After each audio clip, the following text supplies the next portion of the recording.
Welcome to M&M kitchen. ఈరోజు మనం దోసకాయ టమాటా అండ్ ఎండు చేపల కర్రీ ఎలా చేసుకోవాలో చూద్దాం.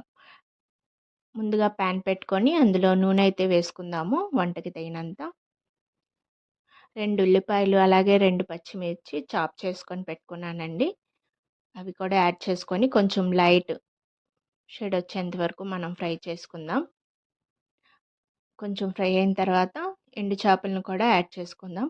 ఇదైతే నేను ఒక ఎండు చేపల్ని 5 మినిట్స్ ముందే నానబెట్టి పైనున్న దాని స్కిన్ అంతా తీసాను. తీసిన తర్వాత వంటలో యాడ్ చేసుకోవాలి. అవి కొంచెం బ్రౌన్ షేడ్ వచ్చేంత వరకు ఫ్రై చేసుకొని పక్కన పెట్టుకుందాం.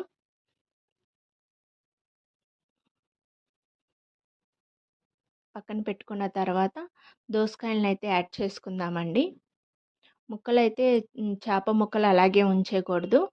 ఎందుకంటే అవి బాగా మగ్గి మెత్తబడిపోయి కలిసిపోతాయన్నమాట. దోసకాయల తర్వాత టమాటాలను కూడా యాడ్ చేసుకొని బాగా మగ్గనిద్దాం. ఒక 1/2 టేబుల్ స్పూన్ పసుపు యాడ్ చేసుకొని మగ్గడానికి విజిల్ లేకుండా మూత పెట్టుకుందామండి కుక్కర్ది. ఒక 5 మినిట్స్ మగ్గనిద్దాము. మగ్గిన తర్వాత సరిపడంత కారం, అలాగే 1/2 టేబుల్ స్పూన్ ధనియాల పొడి వేసి మొత్తం ఒకసారి కలుపుకుందాం.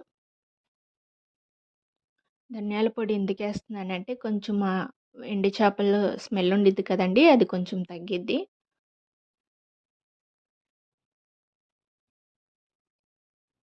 ఇప్పుడు ఎండు చేపలను వేసేసుకుందాము.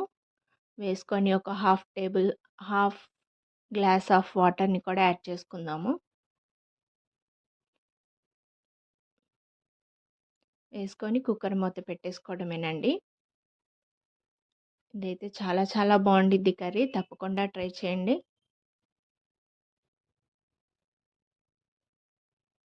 ఒక 2 విజిల్స్ వస్తే సరిపోయిద్దండి. ఆల్రెడీ మగ్గినాయి కాబట్టి దోసకాయలు టమాటాలు ఎక్కువ విజిల్స్ అవసరం లేదు. ఇప్పుడు లాస్ట్లో తగినంత ఉప్పు చూసి వేసుకోవాలి.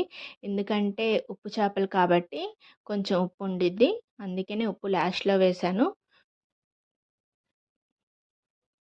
ఒక 2 విజిల్స్ వచ్చేసినాయండి.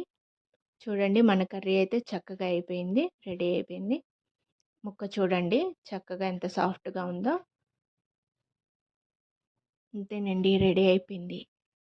మరి మా ఛానల్ని సబ్స్క్రైబ్ చేసి లైక్ చేయండి, షేర్ చేయండి మరిన్ని వీడియోస్ కోసం.